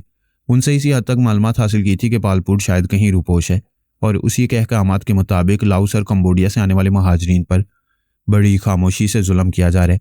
उनकी जवान बेटियों को और बहनों को अगवा किया जा रहा है। उनके जवान बेटों और भाइयों को कम्युनिस्ट फौज में ईंधन बनने के लिए सप्लाई किया जा रहा है और ऐसा करने के लिए उनके खानदानों को रेफ्यूजी कैंप से निकालकर सरहद की तरफ जाने पर मजबूर किया जाता है। जब वो सरहद की तरफ जाते हैं तो जवान मर्दों और जवान लड़कियों को अगवा कर लिया जाता है और बूढ़ों और बच्चों को कत्ल कर दिया जाता है। तशवीश की बात यह थी कि लाओस और कंबोडिया की तरफ वापस जाने वाले खानदान के अफराद जब एक साथ सफर करते थे और सरहद पार करना चाहते थे तो उन सबको बेहक वक्त कत्ल कर दिया जाता। तकरीबन 8 से 10 अफराद पर मुश्तमिल बड़े बड़े 6 खानदानों को बड़ी बेरहमी से कत्ल किया गया था। उनमें से 2 खानदानों का ताल्लुक बुद्ध मत से था और 4 खानदानों के तमाम अफराद मुसलमान थे। जनाब तब्रेज़ी और जनाब शेख अब्दुल्ला वास्ती इन इलाकों में मुसलमानों का तहफ़्फ़ुज़ चाहते थे। मुसलमानों के आइंदा नस्लों को कायम व दायम रखने के लिए उन्होंने सोनिया, पारस और पोरस को वहां मसरूफ़ रहने की हदायत की थी। सोनिया और पोरस ने वहां के एक मुकामी नौजवान को अपना आलाकार बनाया। उसे फन फेयर ग्राउंड के पास पहुंचाकर सलाम, मिस्टर चन और फौजी अफसर वगैरह के सामने अपने आलाकार को ये डींगे मारने पर माइल किया कि वो टेलीपैथी जानता है और टेलीपैथी के जरिए उन्हें एक दूसरे को मारने पीटने पर मजबूर कर रहा है। फौजी अफसर ने अपने जवानों को हुक्म दिया, इसे पकड़ो, अगर वो भागना चाहे तो गोली मार दो। 2 मुसल्लह फौजी जवान चंद कदम आगे बढ़े, फिर पलटकर एक दूसरे को गन पॉइंट पर रख लिया। इसके बाद अचानक गोलियां चला दी। वो एक दूसरे की फायरिंग से हलाक होकर दूसरों के लिए इबरत का नमूना बन गई। एक मुसल्लह जवान जिंदा रह गया था। उसने हैरान होकर उस मुकामी टेलीपैथी जानने वाले को देखा, फिर अपने अफसर को तकने लगा। उसी वक्त पोरस ने उसके दिमाग पर कब्जा जमाया। उस जवान ने अपने अफसर को गन पॉइंट पर लेकर कहा, अब तुम्हारी बारी है। अफसर ने एकदम से चौंक कर पीछे हटते हुए कहा, तुम्हारा दिमाग खराब हो गया है, मैं अभी तुम्हें शूट कर दूंगा। वो अपना रिवॉल्वर निकालना चाहता था, उससे पहले ही फौजी जवान ने उसे गोली मार दी। मिस्टर चंद खौफजदा होकर फौजी अफसर को जमीन पर तड़पते हुए देख रहा था। फिर वो एकदम से भागने लगा, मगर कितनी दूर भाग कर जा सकता था। फौजी जवान ने उसे भी गोली मार दी। फिर सलाम की तरफ घूमकर बोला, तुमने देखा कि यहाँ तुम्हारे हमायती किस तरह हराम मौत मारे गए हैं। अगर अब भी तुम दुश्मनों पर भरोसा करोगे और अपने बूढ़े बाप और जवान बहनों को छोड़कर जाना चाहोगे तो तुम्हें भी यहाँ ऐसे ही मौत मिलेगी। सलाम ने सहम कर कहा, नहीं नहीं, मैं कहीं नहीं जाऊंगा, मैं अपने डैडी और अपनी बहनों के पास जाऊंगा। पारस ने मुस्कुराकर कहा, खुदा का शुक्र है, सुबह का भूला शाम को घर वापस जा रहा है। फन फेयर ग्राउंड में मर्द, औरतें, बूढ़े, बच्चे हजारों की तादाद में तफरीह के लिए आए थे। फायरिंग की आवाज़ सुनकर कितने ही लोग ग्राउंड के गेट के बाहर आए। फिर लाशें देखकर सब पर दहशत तारी हो गई। मुसल्ला फौजी जवान ने एक हवाई फायर करने के बाद कहा, खबरदार कोई करीब ना आए, तुम लोग तफरीह के लिए आए हो, बेहतर है वापस जाकर तफरीह करो। जो यहाँ खड़ा रहकर तमाशा देखेगा उसे गोली मार दी जाएगी। उसकी धमकी सुनकर सब वापस जाने लगे। उस फौजी जवान ने अपने मुर्दा अफसर की जेब से मोबाइल फोन निकाला, फिर नंबर पंच करने लगा। राब्ता होने के बाद उसने कहा, सर यहाँ गड़बड़ हुई है, कैप्टन साहब और वो हमारा खास आदमी मिस्टर चंद मारे गए हैं। यहाँ एक टेलीपैथी जानने वाला है। उसने उन दोनों के दिमागों में घुसकर पहले उन दोनों को आपस में लड़ाया, फिर वो मेरे दिमाग में घुस गया। उसने मेरे हाथों से फायरिंग कराई और इस फायरिंग के नतीजे में कैप्टन साहब और मिस्टर चंद हलाक हो गए हैं। दूसरी तरफ से पूछा गया, वो टेलीपैथी जानने वाला वहां मौजूद है? जी हाँ, मुझसे कुछ दूर के फासले पर बड़े इत्मीनान से खड़ा हुआ है। तुम उसे गिरफ्तार करना चाहोगे तो वह तुम्हारे ही दिमाग में घुस आएगा। तुम अचानक ही उसे गोली मारकर जख्मी कर दो, इस तरह वो टेलीपैथी के जरिए तुम्हारे अंदर नहीं आएगा और ना ही वहां से फरार हो सकेगा। पोरस ने उसकी जुबान से कहा, हेलो मेजर, ये मुझे गोली नहीं मारेगा, मेरा नाम जेरी वोंग है। मैं अभी इसे खुदकुशी करने पर मजबूर कर दूंगा, क्योंकि मुझे तो चेहरे से पहचानने वाला यही एक फौजी जवान रह गया है। इसकी मौत के बाद तुम सब मुझे तलाश करते रहोगे। मैं जब भी सामने आऊंगा तुम लोग मुझे चेहरे से नहीं पहचान सकोगे। लो, अब एक गोली चलने की आवाज़ सुनो। इसके बाद तुम्हारा फौजी जवान हमेशा के लिए खामोश हो जाएगा। उस फौजी जवान ने मोबाइल फ़ोन को ज़मीन पर रखा, राइफल की नाल को अपनी ठोड़ी के नीचे रखा, फिर अंगूठे से ट्रैगर को दबा दिया। ठाई की आवाज़ के साथ वो चलकर ज़मीन पर गिरा और ज़रा देर तड़पकर हमेशा के लिए ठंडा पड़ गया। इस मोबाइल फ़ोन के जरिए दूसरी तरफ मेजर ने गोली चलने की आवाज़ सुनी थी और हेलो हेलो कह रहा था। लेकिन उसकी हेलो का जवाब देने वाला अब कोई नहीं रहा था। पारस ने कहा, भाई सलाम, ये टेलीपैथी भी क्या चीज़ है? हाथ में हथियार नहीं होता, लेकिन मुकाबले में आने वाले दुश्मन हलाक होते रहते हैं। जो दुश्मन दूसरों को गुमराह करते हैं वो भी फना होते रहते हैं, जैसा कि तुम अभी देख रहे हो। सलाम ने कहा, मैं इस बात पर हैरान हूं कि जो टेलीपैथी जानने वाला वहां खड़ा हुआ है, उसे मुझसे, मेरे डैडी से, मेरी बहनों से क्या हमदर्दी है? उसने उन तमाम लोगों को मार डाला जो मुझे गुमराह कर रहे थे। पारस ने कहा, हो सकता है वो टेलीपैथी जानने वाला इन मरने वालों से दुश्मनी रखता हो, इसीलिए उन्हें जहन्नुम में पहुंचाने के बाद देखो आराम से जा रहे। सलाम ने कहा, हमें उसके पास जाकर शुक्रिया अदा करना चाहिए। किस बात का शुक्रिया अदा करोगे?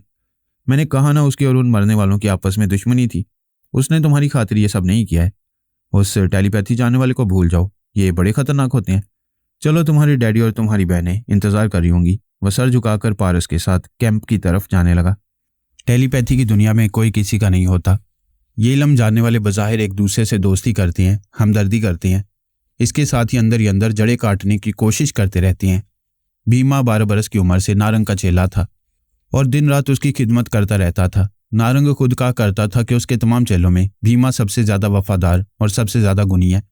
ये एक दिन ज़रूर आत्मा शक्ति और टेलीपैथी का इल्म हासिल करेगा। उसकी पेशगोई के मुताबिक भीमा ने टेलीपैथी और आत्मा शक्ति का इल्म हासिल कर लिया था और ये इल्म हासिल करते उसने सब पर बर्तरी हासिल करने की तदाबीर पर अमल शुरू किया था। उसके सामने फिलहाल उसका अपना गुरु था जो बहुत ज़बरदस्त था। आत्मा शक्ति के लिए तपस्या कर रहा था। तपस्या मुकम्मल होने के बाद वो आत्मा शक्ति हासिल कर लेता तो वो चेले से भी ज़्यादा ज़बरदस्त हो जाता। उससे पहले ही चेले ने उसकी कमज़ोरियों से फ़ायदा उठाया। आत्मा शक्ति की तपस्या शुरू करने से पहले ही उस पर तनवी में अमल करके उसे अपना मामूल और फर्मा बरदार बनाकर उसके दिमाग में ये नक्श कर दिया कि वो मुकम्मल आत्मा शक्ति हासिल करने के बाद भी अपने चेले भीमा का महकूम बनकर रहेगा और उसे कभी ये मालूम नहीं होगा कि उसके ही चेले ने उस पर तनवी में अमल किया था। नारंग इस हकीकत से बेखबर था। वो बड़े इत्मीनान से तपस्या में मसरूफ़ हो गया था और उसे यकीन था कि उसके चेले ने उसे तपस्या मुकम्मल करने का मौका दिया तो वह ज़रूर आत्मा शक्ति हासिल कर लेगा। भीमा ने अपने गुरु को फतह करने और अपने ज़ेर असर लाने के बाद यह तय किया कि गुरु की अल्पा से कभी नहीं बनती थी। अल्पा भी ज़बरदस्त है, उसे भी किसी तरह ट्रैप करना चाहिए। फिर यह कि अल्पा ने खुद ही उससे रब्ता किया था। उन दोनों के दरमियान बड़े अच्छे अंदाज में गुफ्तगू हुई थी। ये तय पाया था कि वे एक दूसरे के बेहतरीन दोस्त बनकर रहेंगे, लेकिन एक दूसरे के दिमाग में नहीं आएंगे।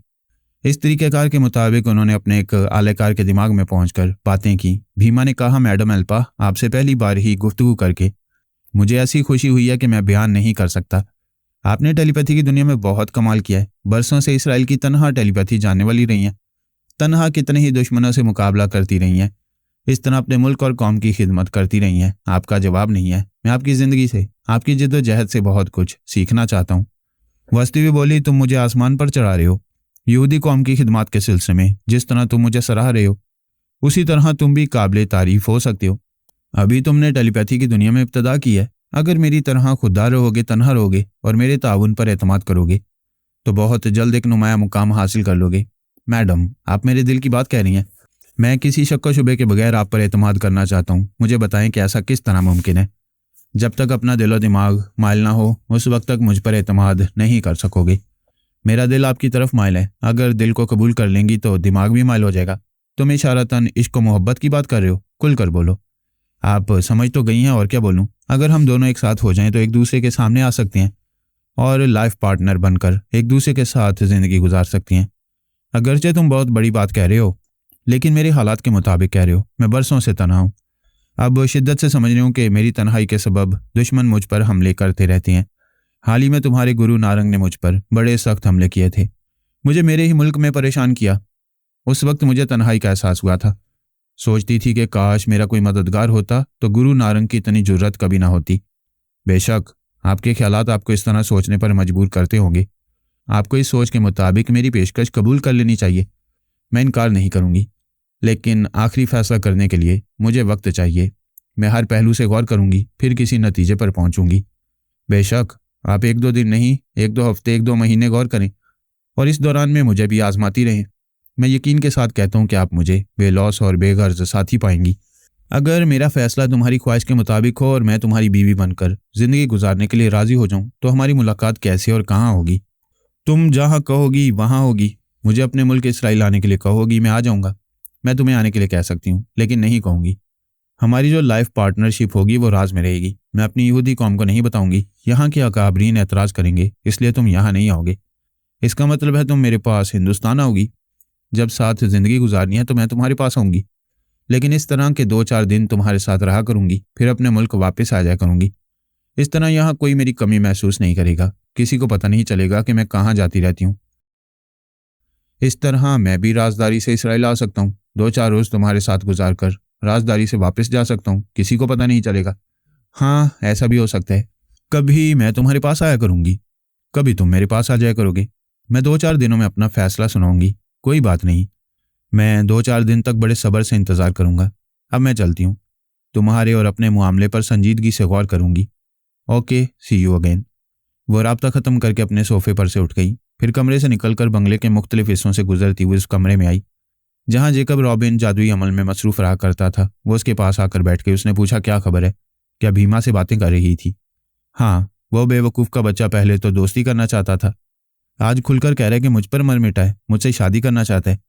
जेकब रॉबिन ने घूर कर एल्पा को देखा, फिर कहा, भीमा की शामत आई है। उसने आत्मशक्ति हासिल करने के बाद खुद को नाकाबिले शिकस्त समझ लिया। वो मेरी जादुई कुव्वत को कभी समझ नहीं पाएगा। जब मैं उस पर हमले करूंगा तब उसे दिन में तारे नजर आएंगे। तुम्हें नाराज होने और गुस्से में आने की जरूरत नहीं है। ठंडे दिमाग से मेरी प्लानिंग को समझो।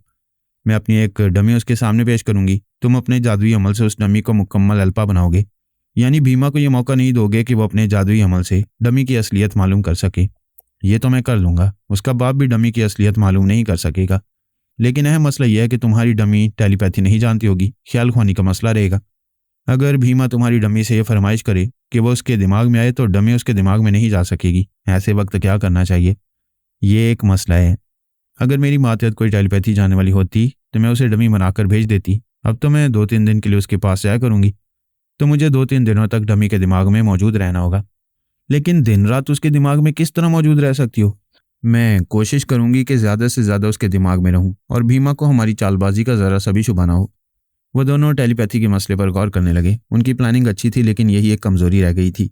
वहां भेजी जाने वाली डमी खुद टेलीपैथी न जानती और ख्याल ख्वानी के जरिए भीमा के दिमाग में पहुंच ना पाती तो उसे शुबा होता, बल्कि यकीन हो जाता कि उसे धोखा दिया जा रहा है। बड़ी देर तक गौर करने के बाद अल्पा ने कहा, मेरी डमी भीमा के पास जरूर जाएगी। मैंने सोच लिया कि मुझे क्या करना चाहिए। मुझे बताओ, क्या करना चाहती हो? मेरे जहन में अभी एक मंसूबा है, लेकिन अभी कच्चा है। मैं इस मंसूबे को जरा अच्छी तरह पका लूं, फिर तुम्हें बताऊंगी। उस वक्त तक तुम एक डमी तैयार करो और उस पर इस तरह जादुई अमल करो कि भीमा का जादू उस पर कोई असर न कर सके। एल्पा के जहन में एक धुंधली सी तदबीर थी। उसने बरसों टेलीपैथी की दुनिया में रहकर घाट घाट का पानी पिया था, नित नए तजुर्बात से गुजरती रही थी। उसे यकीन था कि वह अपनी तदबीर पर तमाम पहलुओं से गौर करेगी और उसे काबिल अमल बनाएगी तो भीमा की शामत आ जाएगी।